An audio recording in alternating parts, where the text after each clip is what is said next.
Well, it was a horror show in the West for the D's. No Jake Lever, compounding our woes, and huge question marks on whether Melbourne's new game plan will actually stand up for the rest of the season. Welcome to the official, unofficial podcast of the Melbourne Demons, the DeeBrief. We're doing something a little bit different this week on our preview show, not in the studio, just doing a home pod and getting a sense of what to expect against this week's opponents in St Kilda. So I've got Jake from Saints TV joining me. Welcome, mate. Thanks, mate. Thanks for having me. It's both teams, the Western clubs both pipped us in the last 7 days, so it sets up a very interesting game at the G on Sunday. Yeah, it certainly does. And I was talking to you off air, the Saints at 3-7, sitting 14th, took me by surprise. I think we were having some discussions earlier in the season and pre-season, and I was bullish on the Saints. I thought they were genuine top 6 contenders, maybe pushing for a top 4 spot. I really liked what I saw in 2023.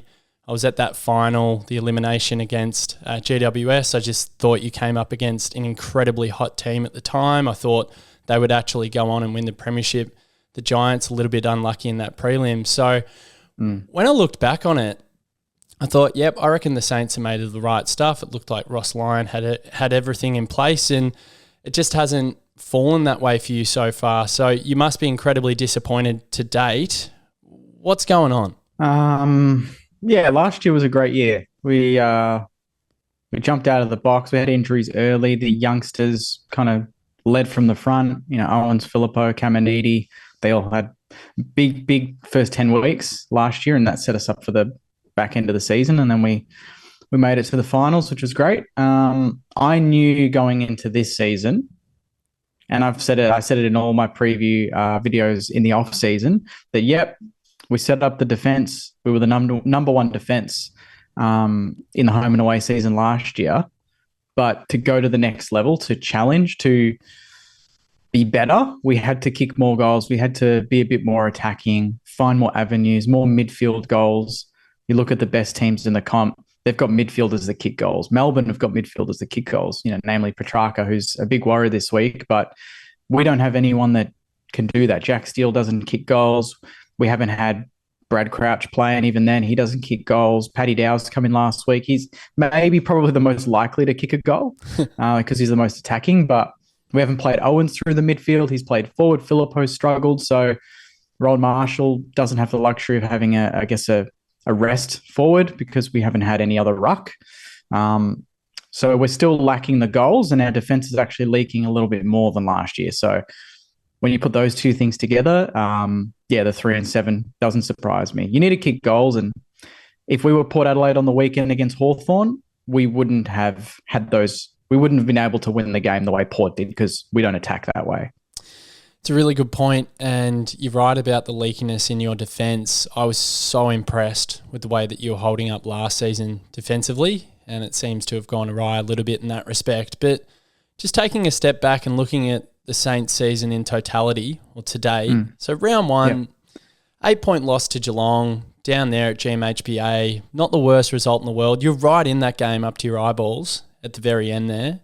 Disappointing to come away with a loss, but I looked at that and I went, you know what, that's a fair effort from the Saints. So that was the way it started. And then what a brilliant victory you had against Collingwood. I think they unfurled the flag that night as well. I think they did that the week before, maybe against Sydney. But yep, you're right. But I mean, Collingwood, yes, looking a little bit shaky, but the way that you torched them in the second half was, I mean, I enjoyed it, obviously, like most people do. We love seeing Collingwood lose. And at that point in time, Jake, you must have been pretty buoyant about what you could do. Absolutely. Yeah, you nailed it there. Like no Saints fan, there was no negativity on Saints TV post-game against Geelong because we came up against a team that, in our history, we go there and we lose by over 70 points on average. That's across the last 20 years. We haven't won there since 1999. So we knew.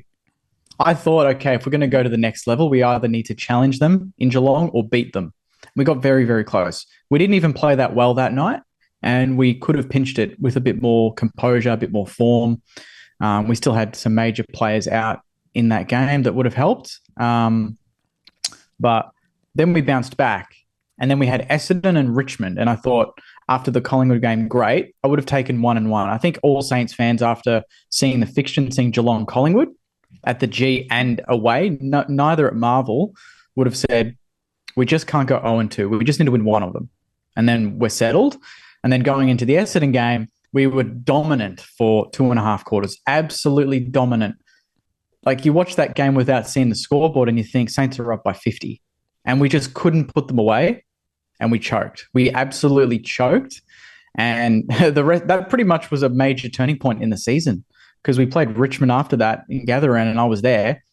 And we were shocking. We were absolutely shocking. We won, but it was one of the ugliest games you'd see. So that Essendon second half, I dare say, has played a major effect in a lot of the rest of the first 7 to 10 games. I'm with you on that. And I actually watched that with the old man. He came down for Easter and we were getting on board the Saints because we hate Essendon and we had to grow up with a couple of Essendon families around us on our farm and they gave us buggery and hell and they were the big team in town when I was growing up. And I remember the 2000 grand final and jumping on the bus on the Monday and I was just getting ribbed. So special place in my heart when it comes to a bit of hatred for the Essendon Football Club. But you guys were 6-8 at halftime to 5-3 and I was saying it to the old man. I was like, they've just left the door ajar. This game should be over, absolutely over. And then I think Essendon just got a little bit of impetus, a little bit of momentum in that last quarter, and it carried them over the line. So in terms of turning points and forks in the road, I think you're probably right. If you win that game and then suddenly you're 3-1 after the Richmond clash, then we're probably having a different conversation, Jake.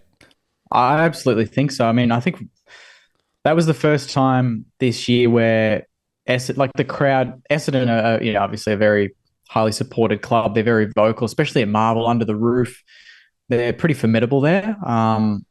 Just in general, even when they're playing poorly, they rock up, right? They always rock up. They're loud. And Essendon's the type of team, like you said, if you give them a little bit of a sniff, even if they're bottom of the ladder, you give them a couple of goals, they can go on a serious run. And we gave them that. But our composure, that was the biggest thing, not giving them the run, but the lack of composure out of the back half. That was the game Riley Bonner had, I think, a record number of turnovers. I think he had like 36 disposals, but 22 or 20 turnovers, which was like a record at Marvel or something like that. It was ridiculous. He played well against Richmond the week after, but that was the first time I thought, shit, our backline under the pump can't handle it. And our midfield went missing and the ball was just coming in nonstop. And I thought, this isn't last year. Last year, the midfield was so, I guess, honest that the defense could set up. And when the midfield's down, the defense can't set up and you cough up goals like you do against Essendon. So that was, to me, one of our worst losses, apart from last week and probably the week before, to be honest. So, because we've had a lot of close games, I think 6 or so under 10 points. We've lost 7 and our percentage is still 94.2 or something. Yeah. And that's very reflective of the story because you're right, GWS, you came home with a wet sail, only to lose by a point. So you think about flipping the script there. If you actually end up winning that game by a point, again, are we having a different conversation? I think the Bulldogs game was pretty easy for me. I remember watching it and just thinking about the heavy schedule that you guys had and Ross Lyon spoke about that and his presser. Port, only 10 points. I know Port missed a lot of chances. You hung on, though, and you gave yourself a bit of a sniff there, but it wasn't the worst loss in the world. And then things have kind of come crashing down, unfortunately, for the Saints with, obviously, the Hawks loss. And everyone needs to remember the Hawks are a completely different proposition in Tasmania. They're a 4, 5, 6 goal better side. So disappointing to go down by 5 points in that one. And then last week, I watched the Saints and the thing that was killing me, if I put myself in your shoes, was just the fact that Freo had just completely and utterly trapped the ball in their front half. It was just Freo territory game. They missed chance after chance after chance. They left the door ajar and then they finally shut it. So it must have been frustrating to watch the way that it panned out last week because I thought that was a very winnable game for the Saints. But yeah, that's the thing. And you hit the nail on the head there, mate. It's a sort of game that we go like, sitting there and watching it, it's like if we looked like we gave even 15% more of a shit, we would have won that game. We talk about, every team's got a couple of passengers a week. We talk about that individually with players, but we as a club last week were a passenger. We were just waiting for Fremantle to finally kick some goals. They missed a lot of chances. We just like the chance where I think Ron Marshall touched the ball in the last quarter. The crowd went up and about because it was a touch behind. We were still in the game. And then I remember turning to Jaden to my left and saying, watch this, Bonner's going to turn it over. And I bet you they kick a goal from it anyway. And he, as I said that happened. And I couldn't believe it. And that was the first time this year where I put my head in my hands and I've gone, I can't believe how predictable we are, how predictably shit we can be at times. And so many of these games are winnable if we just have some urgency. We haven't had any urgency where, in the off-season, Ross said that we were a running team. We want to attack the corridor more. I can't remember one time in the game against Fremantle we even tried to get in the corridor. When we try to bring the ball out of defense after a behind, it's a short kick to Wilkie, a short kick to Webster, and then long down the line, turnover. It's just predictable. It's so easy to set up against. And I think of how Melbourne defend, like that's that's Max Gawn marking it 18 times. That's May dominating in the air. Obviously, Lever's out. We can talk about that later, but that's the sort of game that Melbourne would be absolutely frothing. But we play better at the G, so that might help. But the Fremantle game was very winnable, but we didn't want to win it. That's the issue. We didn't look like we wanted to win it. I agree with that. I thought Freo was so much hungrier. That last quarter was set up perfectly. It was anyone's game. And I was thinking to myself, okay, it's St Kilda on their home deck in front of their fans against an interstate team. And I thought Freo, you may have been able to put this away in the third quarter, but they didn't. And I was expecting a big response from St Kilda, particularly early in that quarter. It just wasn't to be. All the ascendancy was with Freo. They were winning all the ground balls, all the 50-50s. And I reckon it was probably only 2 or 3 minutes into that last quarter and you could only see it going one way. So 100%. It is frustrating to see and it begs a question, and a lot of people have now started to say it in the media, and I'm sure all the people on the Saints TV channels in your community are asking the same thing. Is the Ross Lyon effect waning a little bit? I know you guys were riding a wave last season. How do you feel about that situation with Ross? I'm still not, obviously when you lose, supporters are going to jump on the coach and look at change. I still think he's the right man for now. I question, I don't know, it's hard to tell if it's whether it's the players or not, because Ross seems so calm all the time. And I'm like, is he putting everything into place behind the scenes, but they're just not delivering on game day? Because there are moments in the game where, and Ross isn't on the field, he can't control these decisions, but there's players in the corridor yelling for it. We don't even look there. We don't even look to switch the ball. Max King does 4 or 5 leads, and I know you want to bring him up because of his form, but there were 4 kicks on the weekend, and you saw the game. He made great leads. 4 of them ended up on the full in front of him. 4 of them. That's not Max King's fault. That's delivery. That's execution. That's stuff that Ross Lyon can't control. What he can control, though, is telling them to go for the bloody win in the last quarter and actually release the shackles, go through the corridor. We don't have any handball chains. We have Messiah, Brad Hill, Liam Henry, Mason Wood, Darcy Wilson, who runs all day. We have runners galore, and we're not even using them to their strengths. That's my big issue, is we have players that we brought in for a specific game plan, which is running and gunning, handball receives, getting the ball in quick to Max King, and we're doing the exact opposite. Jake, so I want... You've absolutely nailed it. So well, you have, because I did a little bit of research, and I've been thinking this recently when I've watched St Kilda, that instinctive free-flowing footy that we saw at times last year isn't there. So what I've found out is the Saints love to possess the ball. They're third in the comp for general marks, but they're actually 17th in the comp for marks on the lead. So 4.3 a game. So they're equal lowest with the Hawks. So that breakdown in the forward half, that lack of run and dare and carry and opening up the space to allow guys like Max King to mark on the lead, it's just not happening for St Kilda. So that stagnant ball movement is what I could only imagine is one of the more frustrating things as a St Kilda supporter at the moment, because you've got such an asset in Max King, but he's being wasted with the delivery going inside. 100%. And people like to, question Max King and his effort and, this sort of thing. Last week, there's been games, obviously, he's been down, but last week he was up and about. He was up and about. They just never put him in a position where he could take advantage of the football. He's always going to get triple teamed when you're that slow in transition. We could have Charlie Curnow. It would make no difference. Yep. We could have the best forwards in the comp, all of them, in the forward line, and it would not make a difference with the way the ball gets there. It's so predictable. It's just chaos football sometimes works. Keep the ball low, keep it hard, and hope for the best. We haven't got any smalls up until this week. So our small last week was Lance Collard, who's in his second game, right? And his first game was as a sub. So when the ball hits the deck, it's coming out quick, but it's because we haven't had Dan Butler. We haven't had Jack Higgins. We're resting Liam Henry forward, but he's just coming back from injury. So we haven't had that ground ball possession. So if Max King's not marking it, it's coming out with interest. Yeah, and it's a good point. And there's a few other stats here, and we'll just run through them. So score on turnover, the Saints are 11th, the D's are 14th. It's an area in modern footy that you have to be dominant in. So 17 of the past 18 flag premiers have actually been in the top three for that statistic. The anomaly is actually Melbourne from 2021, funnily enough.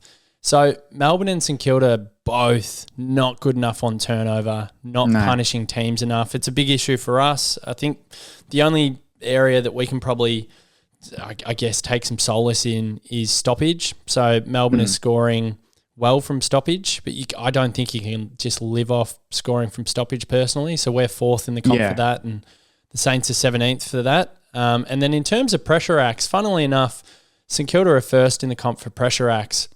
The D's are fourth in terms of pressure acts, and we think about the weak effort that we saw last week against the Eagles for Melbourne. But for me, it just comes down to a skill execution problem at the moment for both clubs. I think it's incredibly evident for Melbourne. I think Melbourne are confused at the moment.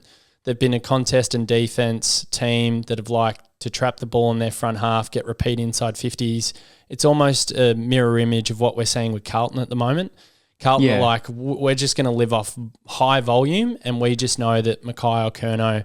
Weight of numbers will take care of itself. Yeah, but Melbourne are changing at the moment. We're trying to score a little bit more on turnover and try to weasel our way into that top three and give ourselves a chance at a flag. But yeah, Melbourne supporters aren't feeling flaggy at the moment because it just seems like a very confused game plan, or maybe just a transition away from what we've been doing previously and what we're trying to implement at the moment in the hope that we might be able to get it right at the back end of the season. So it's two teams coming in on Sunday who look a little lost in terms of what they're actually trying to do out there on the field at the moment. 100%. Like, I watched the game very keenly on Sunday, and I just couldn't believe how aggressive West Coast were through the corridor in particular, and how many missed or broken tackles. Out of the midfield, West Coast midfield's actually quite good. When you look at the individuals in there, Harley Reid was phenomenal. Wow. That goal, I mean, everyone talks about it, but that's up until last week, I've thought maybe he's overhyped. And then I saw how he delivered in this game against some very good players in front of his home fans. And I thought, this kid, he's something else. I haven't seen a kid grasp a game like this. That goal before three-quarter time, which was a huge moment because Melbourne were coming, and he turned and he got them back to that 18 points. I thought, this guy is clutch. Already he's clutch in his 9th game. But I mean, that's the thing though. The West Coast have put a template to other teams on how to maybe play Melbourne and to be aggressive through the corridor. Take away Lever and May. They had no impact. Obviously, Lever's out. And I mean, was it Waterman? He's not even that tall. You should be looking at a Max King going, if he can do it, Max King can do it. It's just the delivery. It's the desire. If we had an attacking game plan, I'd feel much more bullish than I do.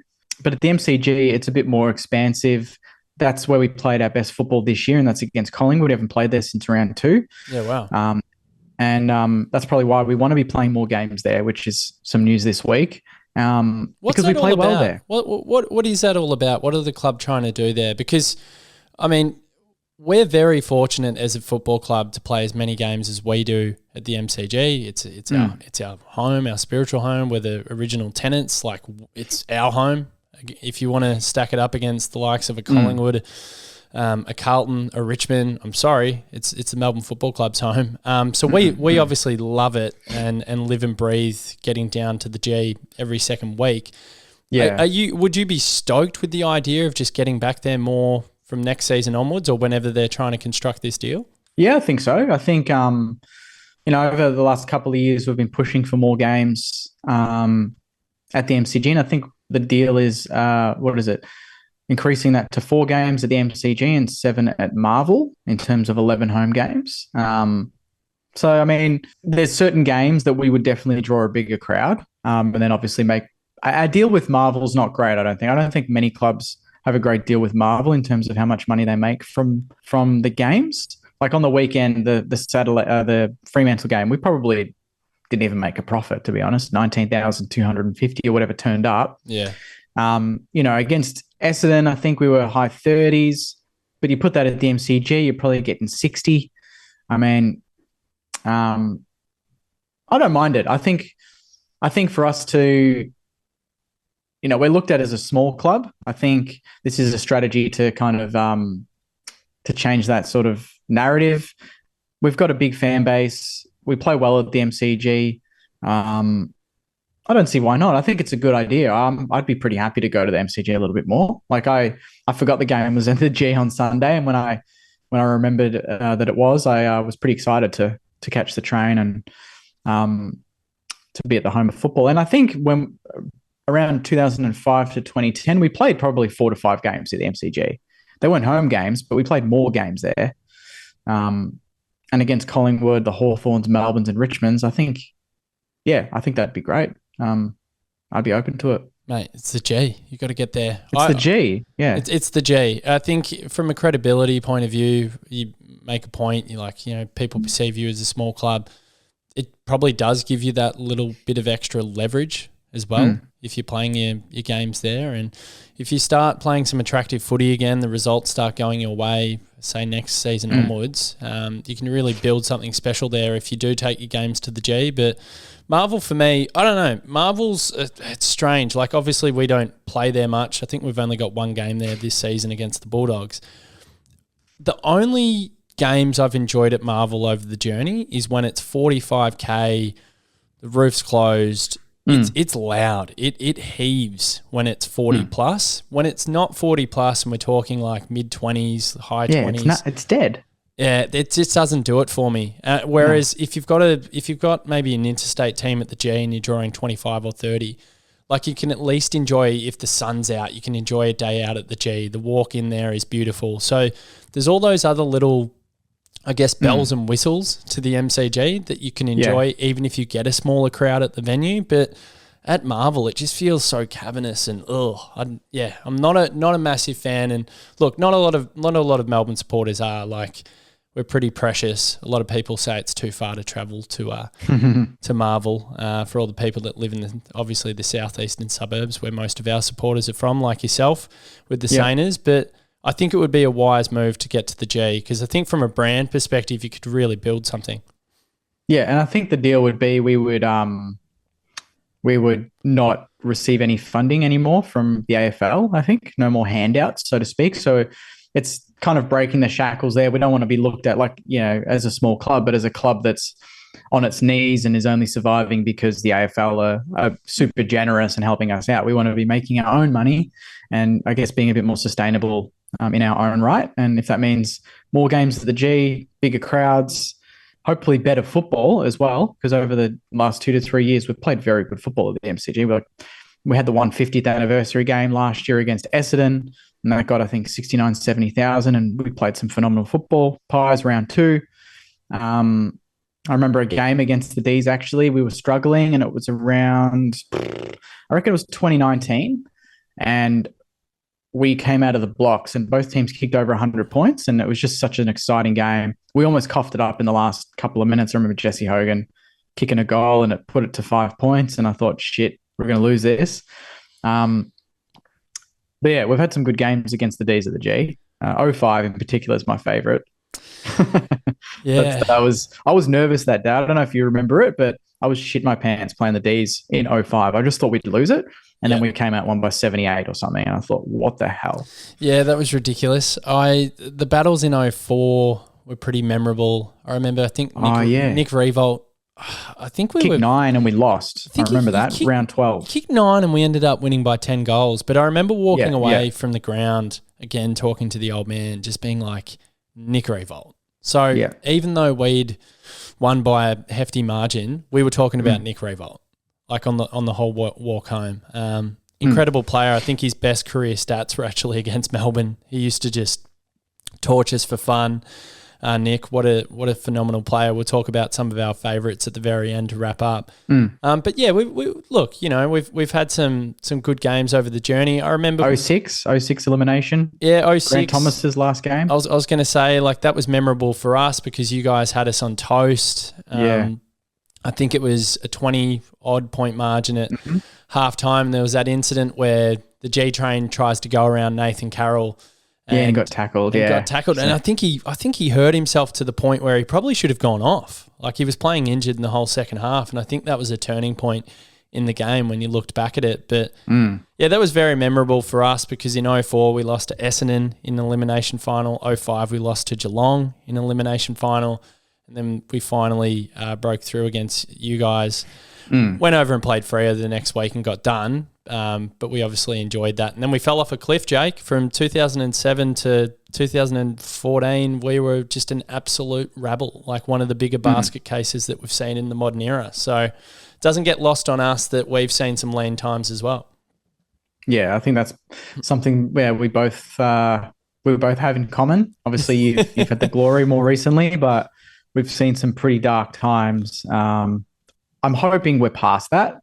I'm hoping we've learned our lesson and we're putting things in place that even though our record doesn't suggest we're improving, we are still improving, but time will tell. We have to perform on Sunday. Yeah. We have to bring it.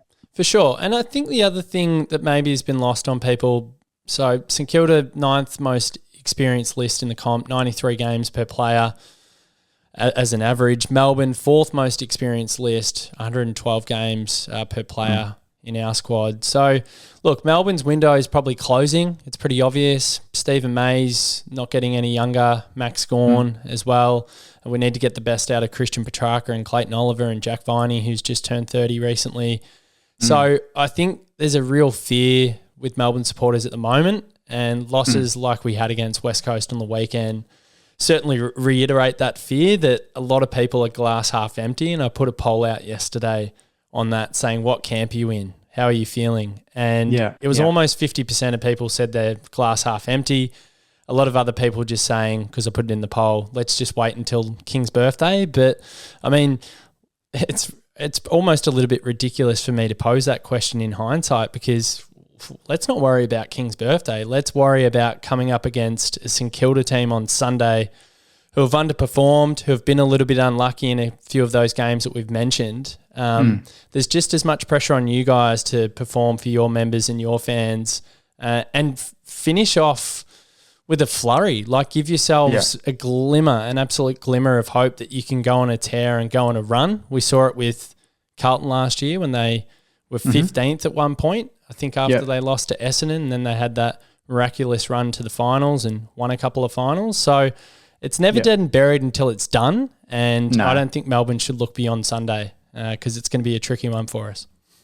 Absolutely. And, this week, this has kind of been the first week where we've had a lot of attention. I think on Footy Furnace with Tom Morris and Lee Matthews, they had a clip from our podcast from last year when we had Andrew Bassett on, and Bassett was very bullish about the direction we're going in.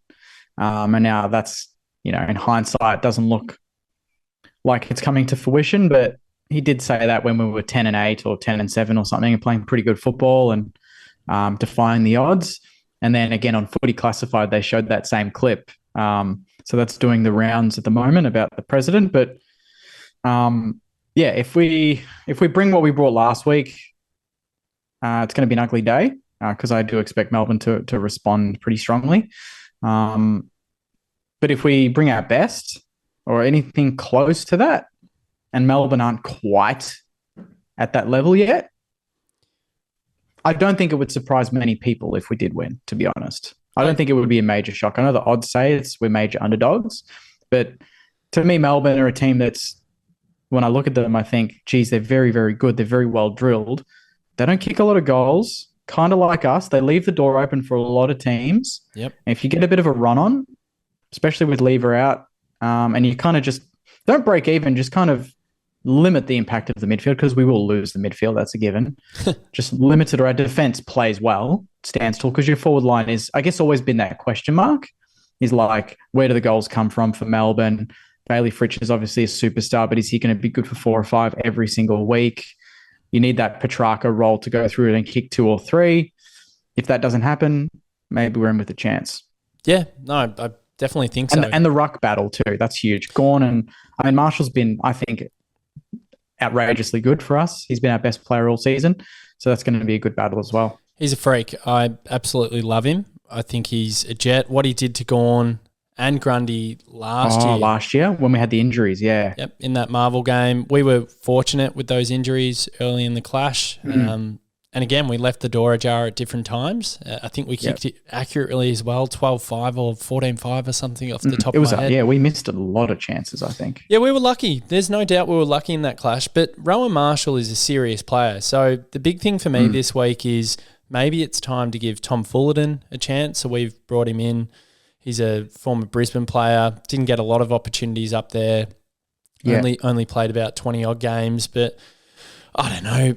I just like the idea of giving Max a bit more of a chop out. It means that Jacob Van Rooyen, who supposedly should come back in after concussion, it means that he can just assume a forward role and not have to worry about those second ruck duties. So I'm hoping we bring Fullerton in to support Max, because Rowan Marshall is a serious player. And another player last week that I just felt sorry for. It felt like he was one of the very few that was trying to fly the flag and get you guys going.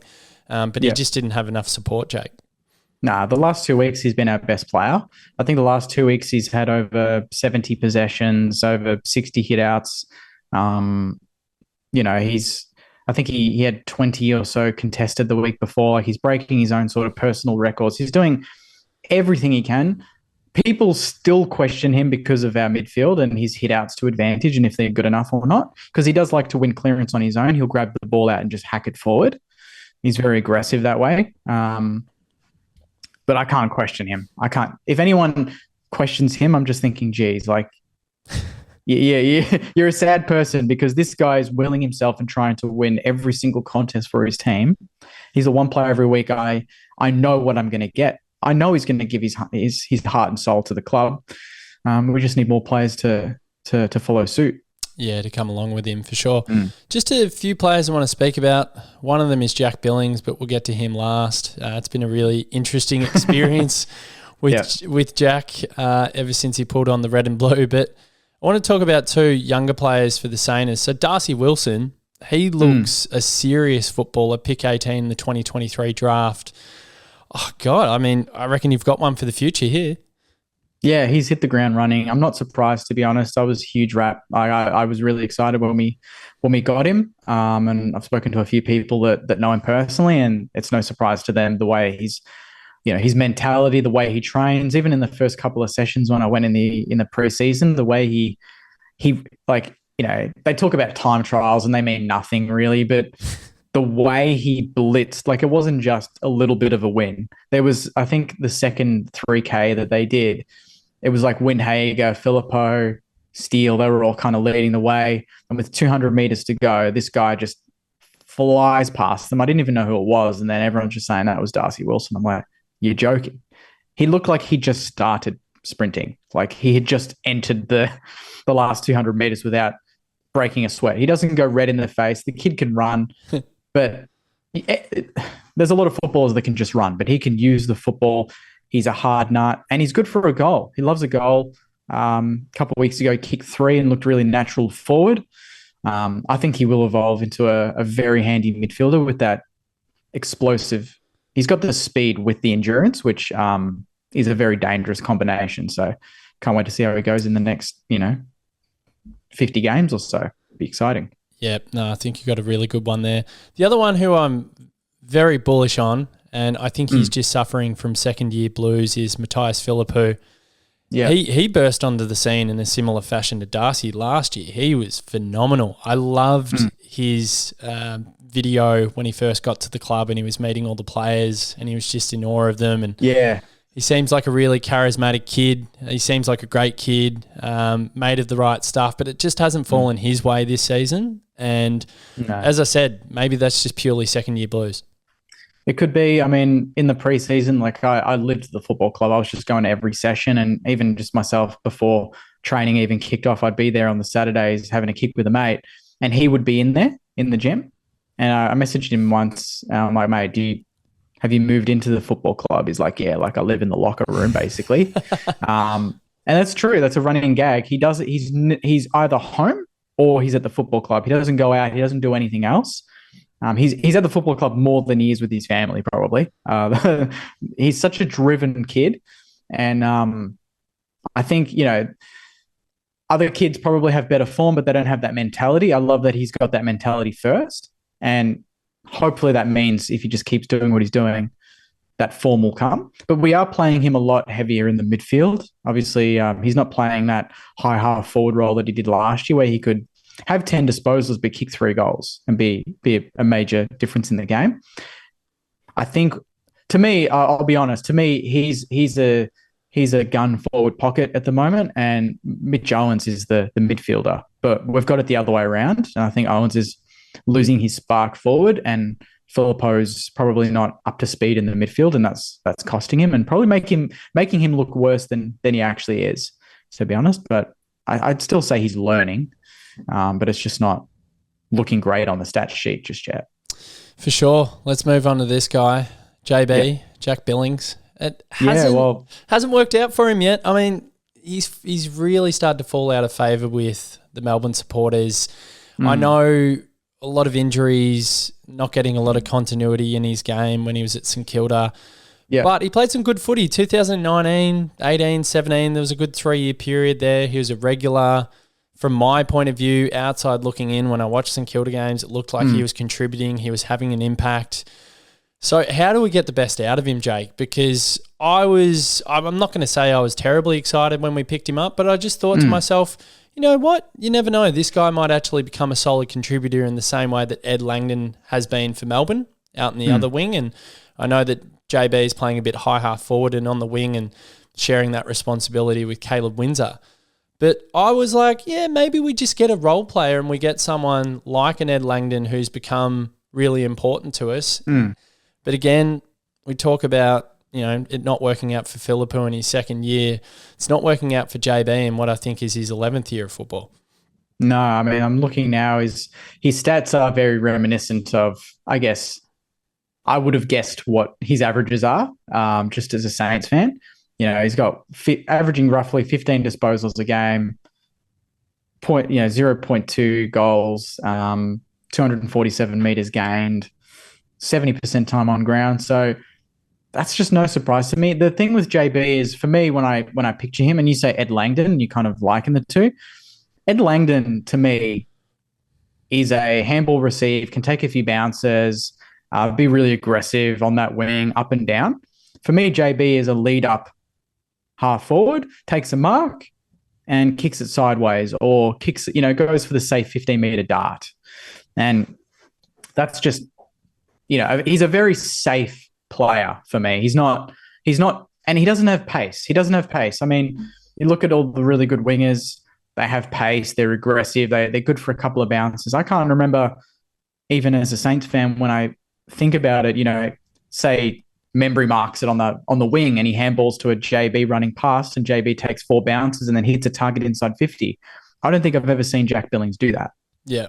I always said that Jack Billings was a forward pocket, a really good forward pocket. We played him there in 2017. He had about 80 shots on goal. He kicked like 35, 40 or something. He had a lot of shots. But then we tried to move him into the midfield, and he just doesn't have the size. He doesn't have the speed. And he's an outside player. So it doesn't surprise me, mate, to be honest. I think that is Jack Billings. I don't know how you get the best out of him unless you play him as a forward pocket next to the full forward, closer to goal. So his 14 possessions become 14 possessions and 2 goals instead of 14 possessions and a couple of cheap kicks on the wing. I don't think he's dangerous enough as a winger. That's really interesting. So no one I've spoken to, I haven't seen it encouraged anywhere. No one has spoken about him potentially being a forward pocket for Melbourne. Everyone just thinks he's a winger, a high half forward. Everyone expects him to be the guy delivering an inside 50, a goal assist machine, also hitting scoreboard. Well, it hasn't happened. He's got 2 goals and 7 goal assists to date, which isn't enough. Nah, with not good enough. With the amount of ball that he's been getting, because he's been finding enough of it to have an impact. But no one has thrown up the idea of him being a forward pocket. But you reckon that's exactly where he played his best footy? I think so. 2017, that's where we played him. Forward pocket, he'd push up to the 50, 60 out, and he'd either kick a long bomb, which he's lost. To me, it was just it painted a picture when I saw him take that mark against the Eagles on Sunday, about 55 out, on a slightly tight angle, and he went for the shot, and he didn't even get close to making the distance and skewed it across goal, and it was no score. And I thought, well, I've seen this before. The same problem was with Jade Gresham, mate. We tried to make him a midfielder when he was a gun small forward. Now he goes to Essendon, guess what they play him? Inside the 50, and that's where he's playing his best football. So I think Jack Billings I think clubs don't know where his best football is because he just doesn't take a position and own it. I think forward, to me, he's not going to get more than 15 possessions a game. And he's not dangerous enough on a wing. He's not going to break the game open. His ball use is safe, like I said. The best wingers know when to pull the trigger and go for that kick in the middle that's dangerous, high risk, but opens up the game. Look at Brad Hill. He does that. Naz does that for us. Yeah. Darcy Wilson even does that for us already in his 9th game. So, yeah, I really want JB to do well. Like, he's a fan favorite. A lot of Saints fans were sad to see him go because he's just a nice guy. He's a good player. It just hasn't worked out for him. But hopefully, I mean, I assume he will play on the weekend. Will he? Or is he on the chopping block for you? He's on the chopping block. He's on the chopping block. So we might actually just jump to the changes, and I might run through the injury list for the Melbourne players because I don't believe there's any injuries on the St Kilda list at the moment, which is a blessing. No, none. So I'll run through those in just a second. So just on that injury list for the Ds, Jacob Van Rooyen should come back in after concussion, which is big. We need him in there for structure. Ed Langdon, he was over in London for his sister's wedding, which I think is great, by the way, Jake. Like, a few people were, and this is just X or Twitter at the best of times, saying, I can't believe he's taking some time off to go over to his sister's wedding. Is he committed? I'm like, how is that even a fucking answer? So anyway, good on him because, footy isn't as important as people make it out to be. Family always wins out. That's a duh. So dickheads on Twitter potting him, shut up. He'll be a big in as well because he's been fantastic. He's getting back to 2021. Ed Langdon, Daniel Turner, 2 to 3 weeks with a calf. Marty Hoare, 3 to 5 weeks with a calf. Charlie Spargo, we talk about players delivering it inside 50. He's one of the best in the competition. He just doesn't get much of the pill, which is a problem. But he might be a big in if we can get him back into the team. So he's out for 2 to 3 weeks with an Achilles issue. Josh Shackey has hurt his foot. He's out for 4 to 6 weeks. Jake Lever, of course, went out with concussion, and then we found out that he's got a bit of a dodgy knee or has been playing with the dodgy knee for the past few weeks. So Melbourne have put him in for surgery, and he'll be back in about a month or 5 weeks' time. It's a massive loss for us, obviously.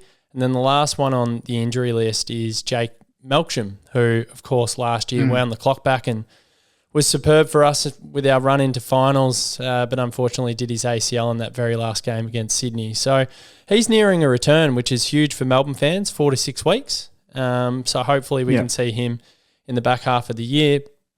Just on my changes, and I'll get your thoughts on whether you're going to change up the St Kilda lineup, but Melbourne will bring Van Rooyen back in, Langdon back in, as I said. I think Fullerton coming in makes absolute sense. Let's have a look at him. Let's see if he's up to the level of AFL standard and give him a chop out against Marshall. The other one that I think might come in as a replacement for Jake Lever is Adam Tomlinson. He's been really good at VFL level.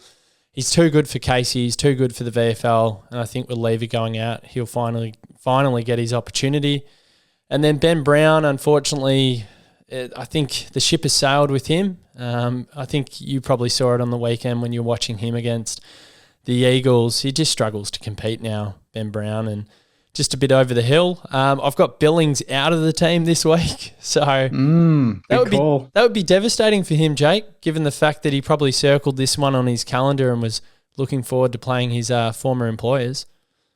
You reckon he would, though? Yeah, you reckon every player wants to play against their old club? I think so. I think obviously it'd be a very weird experience for anyone that had spent the amount of time that he did with St Kilda. But I think, yeah, definitely. I think if he's on the sidelines for this one, he'll be a bit disappointed, but I just don't think his form's there. The other one that might actually go out is Jake Bowie. There's a doubt on him with an ankle injury.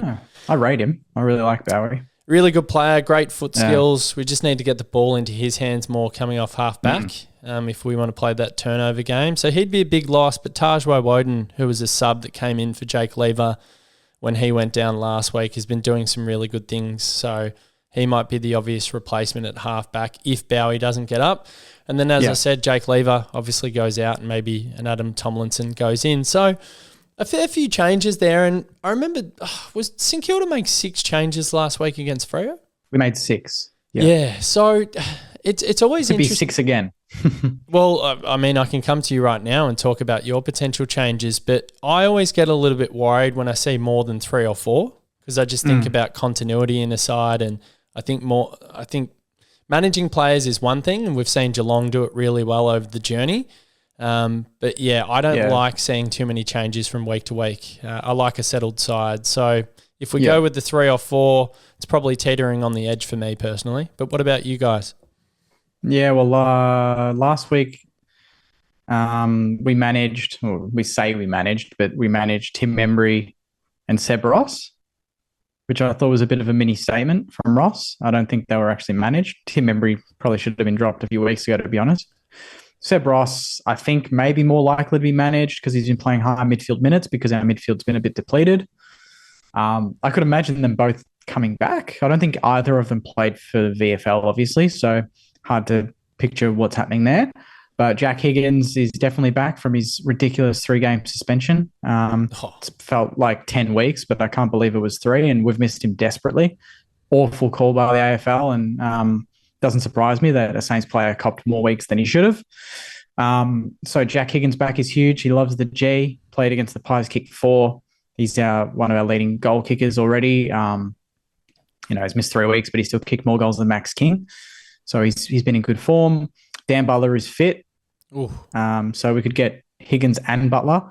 Brad Crouch got 38 in the VFL. So Brad Crouch could be a nice little addition to the midfield, as is Hunter Clark, who took the piss and had 28 and kicked 2 and looked very, very comfortable in his body, which is really important for Hunter.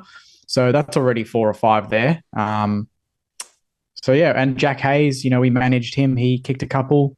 If Ron Marshall wants to chop out, there's the ability to bring him in. But the outs to accommodate, Cooper Sharman, 3 disposals, no score. Yep. Lance Collard, 4 disposals, no score. Yep. Zach Jones, senior player, 6 disposals, 1 tackle. Not good enough. Simply not good enough. Mateus Filippo, 4 disposals and a goal and 1 tackle. And we know Filippo is going to get dropped. We know he is. Ross has made that clear. He was very disappointed with him. He knows that Mateus is very disappointed in himself. And to be honest, I wouldn't have brought him back in. He dropped him. He made a statement because he had played every game up until 2 weeks ago in his career. He hadn't missed a game for 30 games or something, which is a lot of football for a 19-year-old. I wouldn't have brought him in last week, so I thought that was a mistake. But I think he'll be dropped now for a couple of weeks at least. But those are the 4 that I can imagine are definite outs. Outside of that, I couldn't imagine anyone else looking likely to come out. They've all performed. Riley Bonner, some people still say, get him out. He had 26, a couple of key turnovers, but 500 metres gained. I don't think he comes out. And, Max King is Max King. You're not dropping him. You're not dropping him. He had 10 disposals and 3 or 4 marks. not a great game by his standards, but he, with Lever out, we need to exploit that a little bit. And if you don't have King, you don't exploit that. That evens the odds a little bit. Yeah, mate, I couldn't agree more. And some of those ins, like, I mean, they're big. They're very big. They're huge. Dan Butler, Jack Higgins is massive. It's Brad Crouch. Yeah. Funnily enough, the one that scares me the most, and Melbourne supporters will know who I'm about to say, is Tim Membry. Yeah. Knew it. Yeah, because he always plays well. He always plays well at the G against Melbourne. He's always good for 3 or 4 goals. It's like Carlton. Carlton fans hate Skunk because he always kicks 3 or 4 against them. Yeah, we're the same. We are the same. He's been a perennial pest in our backside. Yeah. So if he comes in, it could be a Tom McDonald, who obviously got taken to the cleaners with Waterman and the handover with Jack Darling, and Stephen May had his colours lowered last week. So I know that Tom McDonald and Stephen May will be hoping that they can atone for what they did last week against those 2 opponents. Jake Waterman's in scintillating form, don't get me wrong. Scintillating, yeah. But it still was hard to watch. It was hard to watch those boys get beaten so easily. So that's really interesting and kind of scares me a bit, if I'm being honest. Well, right now on our injury list, to be honest, it's James Van Es with an ankle for the season, so that's no surprise. Who's that? And then James Van Es, we picked him up 2022 draft. Yep. Pick 50 or something. Key defender, huge mullet. Gives me good sort of like, he reminds me of, I guess, Danny Frawley, like that old school fullback. And to me, he's kind of that May Lever vibe, that we haven't had. Yeah. It's a shame because I was really bullish. I wanted to see him desperately this year, tear it up at VFL level and get a debut, but sadly not to be. And then the other one is Ari Shawmaker, who is recovering from a concussion. So he's actually available. If he gets through training tomorrow, he'll be eligible for selection for a potential debut. So we would then have one, which is just a season-ending injury to Van Es. So I've never seen an injury list for St Kilda to have one player who is long-term injury. I've never seen that. Well, that scares me a little bit. I know we get Van Rooyen back, Langdon back. I mean, Turner is a 22nd, 23rd, 24th man at the moment. Marty Hawes, not in our best 23. A lot of people wouldn't have Spargo in our best 23. I almost would. I rate him. People know that I think he's a good footballer. Jake Lever is obviously one of our best players, a top 5 player at the club. And Jake Melksham, Jake Melksham's done an ACL, so he hasn't really been a part of the plans in recent times. So if you look at it from a Melbourne perspective, there's a fair few blokes on that injury list, but it's not as if we've got genuine top brass elite players that are out of our side. So there's absolutely no excuses from Melbourne. We can't point to injuries and go, well, this bloke's missing, this bloke's missing, because we've definitely got enough cattle and enough players available to win this game of footy. One of the big things, Jake, will be Christian Petrarca. He's been spoken about a lot in the last couple of weeks, particularly after that performance against Carlton when he kicked the 5. Oh, yeah. What a game. That was incredible. If he goes forward again and he plays predominantly as a forward, who's the matchup for him? Depends on the other forwards. So what's your tall forward? So you've got Bailey Fritsch, who kind of plays taller than he is, kind of like Tim Membry. Yep. Who else is there? Well, I think Alex Neil-Bullen will probably... Neil-Bullen will play there? I think Neil-Bullen will probably end up playing a defensive forward role on a Jack Sinclair or something like that. Okay. I mean, Jack Sinclair's Unless Sinks plays through the guts. He's been playing through midfield a lot more because we've got Bonner and Naz back there. True. Well, then it might actually be Naz who he goes to just to curtail some ball coming off half back. I don't think we'll put any time into Riley Bonner. We'll just let him turn over the ball. So I think hopefully not. I think we're safe in that respect. But I think Alex Neil-Bullen, he likes to be that defensive forward. He likes to push up. He likes to pressure. He likes to keep those gun ball users off half back accountable. Well, Bailey Fritsch is there. Jacob Van Rooyen's there. Harrison Petty, of course, who's been incredibly down on form, interrupted preseason, hasn't looked likely. One of the more frustrating players to think about and talk about week on week this season to date. So maybe it looks a little bit like, I reckon Wilkie on Fritsch, probably. Height-wise is pretty level. Yep. So I'd say that's a go. Who's then? Is it Ben Brown? Is he? Ben Brown will come out. There's no way they'll play Ben him. Brown will come out. Okay, so because I was going to say Dougal Howard to Ben Brown, but whoever comes in, Van Rooyen probably, then that's Dougal Howard. Jimmy Webster probably on Pickett because they're both hard nuts and they got the ball hard. And Yep. I think Jimmy's the perfect matchup. Good speed, but he's physical. And I know Pickett's a very, very dangerous player if you give him a sniff, and Jimmy will hopefully wear him like a glove. And then that leaves Josh Battle, who's been in very, very like close to all Australian form, I would say. He's been our best defender by far. He could even try and take a Petrarca resting forward. Yeah. He's big enough. He's physical enough. Probably has the height advantage on track, which is important if we want to rebound and be pretty aggressive on the turnover. Could be him. Ben Patton played last week. I don't know why we're playing Ben Patton, to be honest.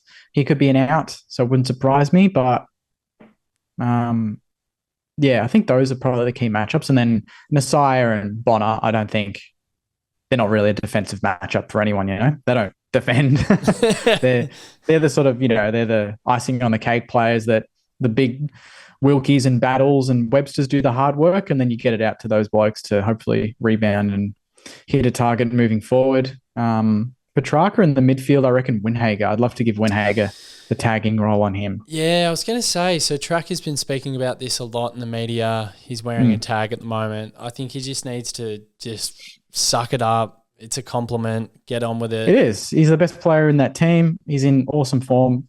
Yep. Just work through it. I actually had that on my list as well. I thought Winhager could go to a Christian Petrarca. Or do we just put him forward more? 78% time up forward. We rotate Cozzy, Rivers, Sparrow, Neil Bullen, these types of guys through the midfield more. I think Clary and Viney only typically just play one set position, and that is in the midfield. And of course, the battle that's always great fun to see is like a Jack Steele coming up against Clayton Oliver and a Jack Viney. Steele he's still battling. He had a very, very, by his standards, a pretty average game on the weekend, much like the rest of the team. Prior to that, he's been much better, like the high 20s, a lot of tackles, physical, handballing a lot though, which I don't like. And that's just us in general. We're just a handball happy team at the moment, which is not what we want to be. But then we've got Brad Crouch, who I think will release Steele a little bit more. I think Steele's had to bear the burden of being the on the ground contested ball winner, which he is. But last year it was a good combination with Crouch, who would win that ball, and then Steele could be a bit more aggressive, pushing forward, which he hasn't had the luxury of doing. Sinks will go through there. Hunter Clark potentially through there. Paddy Dow, can't forget, is a nice little addition. So we're starting to get that rotation through there that we haven't had. So this is, on paper, depending on who we select, would be the strongest Saints team all year. There you go. Whether that translates into strong football remains to be seen, but we have no excuses. There's no players that we couldn't select. Yeah, wow. Okay. Which is unusual. I'm used to saying, damn, if only we had this bloke, if only we had that bloke, we'd be all right. We have them all. They're all there to select, Ross, so pick the right team. Yeah, pick the right team, get the balance right. Just a couple of others before we do wrap. So Mitch Owens is one that definitely scares me. And if he plays forward, I think it's a job for Trent Rivers. I think he's only giving up 2 or 3 centimetres in that regard. So I'm looking at Riv Dog to do a potential job on Mitch Owens. If it's not him, maybe it's a Judd McVie. And then the other obvious one that we haven't spoken about is Stephen May going to Max King. So I think that probably has to be the matchup, because maybe a Caminiti, a Membry is a Tom McDonald, maybe an Adam Tomlinson job if he comes into the side. So I think May going to King will be an absolute perler. Yeah, I mean, if King turns up, it'll be a perler. If it's not, then Stephen May has his measure again, and it's an easy day at the office, and that just feeds the rest of the Melbourne team to do what they do best. But this is up to Kingy now to put his hand up and be the man at the MCG in front of hopefully a semi-decent crowd. It's a Sunday time slot. I don't know how big the crowd will be. Hopefully upwards of 40 would be nice. But Kingy's got to deliver. Like, he's got to deliver at some point. Yeah. This is his game. There's so many of these close games that you just think, geez, if King kicks 2 or 3 and he plays even at 75% of his capacity, we win. This is a sort of game where you're missing Lever. we've got to take advantage. We've got to bring something, man. Like we've been down all year. Like it's not like I need King to deliver. I need every bloody bloke out there to deliver. Yeah. You know, yeah, this is a final. I mean, we're 3-7. That's probably season over for a lot of people, but not for Jake. Not for Jake from Saints TV. He doesn't give up. It's not about it's I'm ignoring the win-losses. It's now the form. It's the way we play. Yeah. You know, for the rest of the year. After the bye, we have 8 of 9 at Marvel. Oh, wow. So, the only time we travel is to, I think, Adelaide. There you go. And then it's all Marvel. So we need to build some form. Yeah. We need to build some form. And I think it's a good template, to be honest. Melbourne, I was saying on the show last night on Footy Abroad with the boys, I wish Melbourne actually just played proper football on Sunday and won comfortably, but they played poorly and you give us hope. Now I'm looking at Melbourne going, you know what? They were shit on Sunday. If they bring that, we bring some decent footy, we'll win. Yeah. Historically, when we've been really poor, this is under Simon Goodwin in the last 3 or 4 years, when we've been really poor and we've been bashed in the media a little bit, we have responded and we've clicked again. We found our groove. So, look, I'm hoping that's certainly going to be the case on the weekend.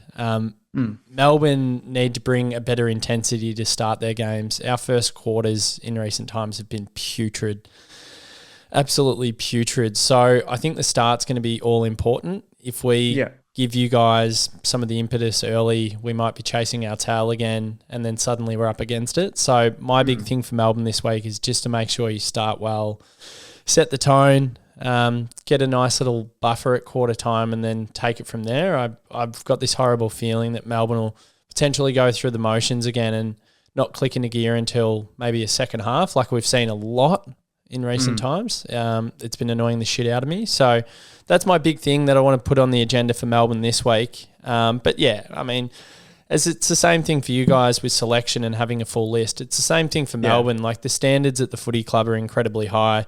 We expect to be challenging again. I still think we're a top 4 aspirant, let alone, a team that thinks they can go and win a final after 2 straight sets exits. So the standards are so high that really at the end of the day in the wash up, regardless of how fit and healthy St Kilda are, like we should do a job, but that's not how footy works because as we saw last week, there are a few holes in this Melbourne outfit. Yeah, hopefully we can exploit them. You might. I just wanted to quickly ask you as well, before we give a quick prediction and a best on ground, which of the Melbourne players would you love to have at St Kilda? Obviously Christian Petrarca. Oh, well, you passed on him. We can pass on him. No, I'm just saying you passed on him. You got Big Paddy. No, we're not going into that. I'd take him in a heartbeat. Does it kill you? He's the midfielder we need. Yeah. He's the game breaker. He's the leader, the driver. He's the heartbeat. Yeah, you know. We would want it, why any team in the AFL would want him. So, is there anyone else, do you think, that would complement St Kilda at the moment? May or Lever. Yeah. Probably May. May as a fullback with Cal Wilkie and Josh Battle would be beautiful. Yeah. Dougal Howard's not quite up to it, I don't think. And Stephen May with Wilkie, I think, would be an intercepting kings. Be unreal. Yeah, I like that. Well, I would definitely take a Jack Sinclair. We've got a big issue coming off half back with our ball use. He's a sublime kick, All-Australian last season, just an absolute jet. So I think he would be perfect in our lineup. And then the other one I would take is Mitch Owens. Yeah, that's fair. Mitch Owens, and you have to say Max King as well, because obviously we've got a tall forward problem. But Mitch Owens for us, dynamic forward. We're struggling in that area of our game, which is obvious. Everyone writes about it every single week. So I just think he would be perfect.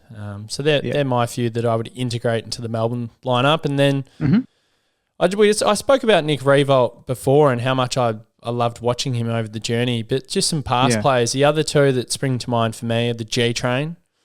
Yep. So far out. I love the G-Train. Everything about him, absolute weapon.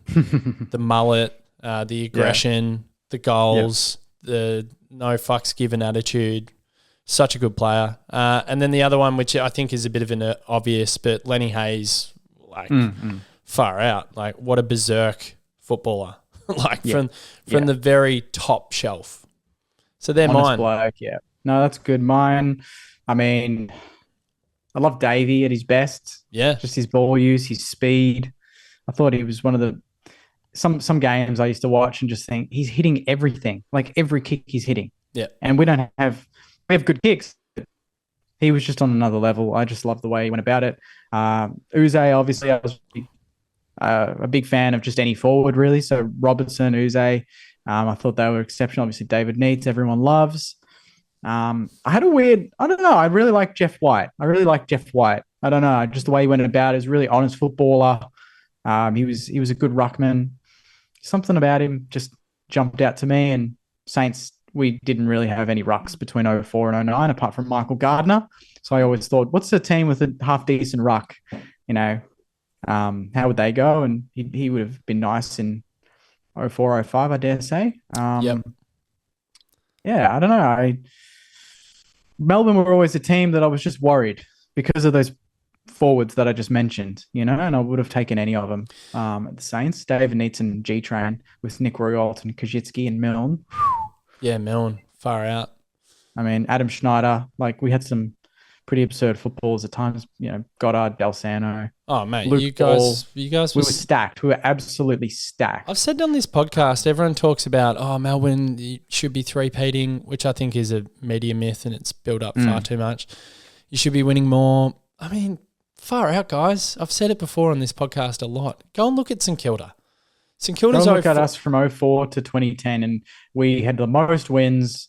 We had the best list in 6 years, and we didn't win one. Exactly. So. And, mate, it's a shame because you should have got one. You could have easily have gotten two. You may have even got three in that time. Yeah. So to not get one is obviously devastating. But what a team. I mean, what a team. Yeah. But it just shows you how incredibly cruel footy can be. It's unforgiving. Yeah. It doesn't matter if you're the most stacked team or the most talented team in the competition. It doesn't mean that you've got a divine right to go and win it. You need a lot of things. No, it doesn't. You need a lot of things to go your way. You do. You need a lot of luck, first and foremost, and then everything else hopefully falls into place after that. And it hopefully will come around. It's been a long wait, longer for other Sainers than myself, obviously, but hopefully one day it'll be good and I can smile about it and talk about us being premiers. That'd be nice. But first we've got to be competitors. First we've got to tick that box because right now we're not. So step by step. For sure. So what's your prediction and who's your bog on the weekend? I tweeted yesterday, Saints by 19, Higgins to kick 5. Ooh. That was my just because Higgins is good he's just at the G. He's just a different animal, and we are. I don't know. I just have that 2019 game in my mind where we came in piss poor form. Melbourne were doing all right. It was MCG. We weren't expected to win, and it was a sunny day, and we got the chocolates. And that's me as a Saints fan. But if I'm being dead honest and unbiased, I would say Melbourne by 17.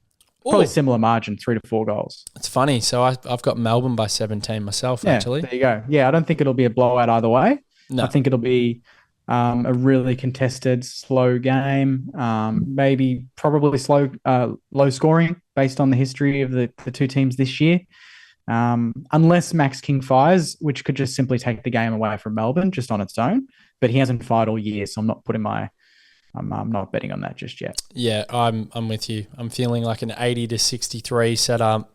Yeah, something like that. Low scoring, both under 14, 15 goals. Yep. It'll be close all day, and that might take a couple of consecutive goals from either team to kind of just make it comfortable, and that'll be it. Yep. No, I'm feeling the same thing. And I'll rub a bit of salt into the wounds. Christian Petrarca, he'll be best on. He'll kick 4. Surprise, surprise. He'll kick 4. He'll have 25, and the D's will be back on track. And Jimmy Webster and Pickett will punch on at some point. Probably. 100%. Put the odds on it. Yeah, there's a lot of mongrel bastard in those two players, that's for sure. Absolutely, yeah. Mate, it's been awesome. I've thoroughly enjoyed it. I love the work you do on Saints TV. Credit to you. I know how much hustle it is. It's so much time. It's so much effort. There's a lot of skill to it that people don't realise. Producing content, all the technical things that happen behind the scenes, everything that everyone sees on the front end. I tell you what, all the stuff you have to do on the back end. Oh, it's ugly. It's grunt work, isn't it? It is. So you do a marvellous job in your coverage of the St Kilda Football Club, not only just during the season, but in the off-season as well. All year round is superb. 10 out of 10, mate. So Well Thanks, done. And thanks for giving me an hour of your time. I've really enjoyed it. Pleasure. It's been a long time coming. I think this is the first time really officially we've kind of done something in a build up to a game, I think. Maybe. So yeah, maybe. Long overdue anyway to do it like this. So yeah, hopefully it's a good game on Sunday, and it's just two teams playing good football. That's what we want. Two teams playing good football. And based on last week, I don't have high hopes, but I was going to say yeah, that's a lot. crossed. That's a lot to ask. I know, isn't it? Yeah, asking for good football when way Melbourne have been tracking our defensive brand, what you guys were putting up. What we just dish up, yeah. Yeah, I think that's a long bow. I think it'll be an ugly affair, but the beautiful thing is I'm taking my boy to his first Melbourne game. So, beautiful. Can't wait for that. Hopefully a victory for him, but he won't know too much about it anyway. So we'll see how he goes. Hopefully it's a W because there's a lot of pressure building on the Melbourne Football Club, as there is a lot of pressure building on the St Kilda Football Club. So Absolutely. The fallout for the loser will be something else, I reckon. Yeah, that's the game for the neutrals. One to watch is the outcome of that and what that means for either team's foreseeable future, I would say. Yeah, awesome. All right, mate. We'll enjoy the footy on Sunday. And as I said, thanks for jumping on. No problem, mate. Chat to you soon.